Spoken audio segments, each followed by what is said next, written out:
आज सुरू असलेल्या महानगरपालिकेच्या निवडणुकीमध्ये मार्कर पेनची शाई ही पुसले जात आहे। अशा प्रकारे मोठ्या प्रमाणात एक संभ्रम पसरवला जात आहे। त्याबद्दल माझं सांगणं आहे की ही शाई जी आहे ती इंडेलिबल इंक आहे आणि इंडेलिबल इंक भारत निवडणूक आयोग जी इंडेलिबल इंक वापरतो तीच इंडेलिबल इंक आहे, मात्र ती मार्कर पेनच्या स्वरूपात आहे।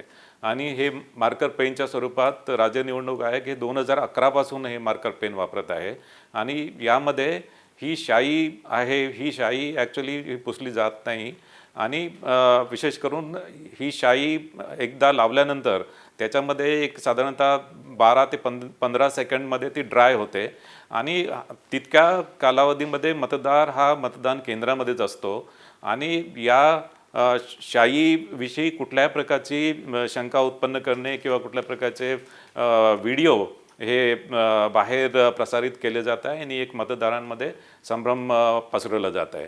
याशिवाय मला सांगायचं आहे की मतदार हा मतदान केंद्रामध्ये आल्यानंतर मतदान प्रतिनिधी असतात, जे उमेदवाराचे मतदान प्रतिनिधी असतात ते मतदाराची ओळख पटवून देतात आणि ते ओळख पटवल्यानंतर त्या मतदाराला मतदान करण्याचा हक्क असतो। त्यांना त्या मतदाराबद्दल काही ऑब्जेक्शन असेल तर ते ऑब्जेक्शन ते प्रिसाइडिंग ऑफिसरकडे नोंदवू शकतात आणि त्या अनुषंगाने त्या मतदाराची चौकशी होते।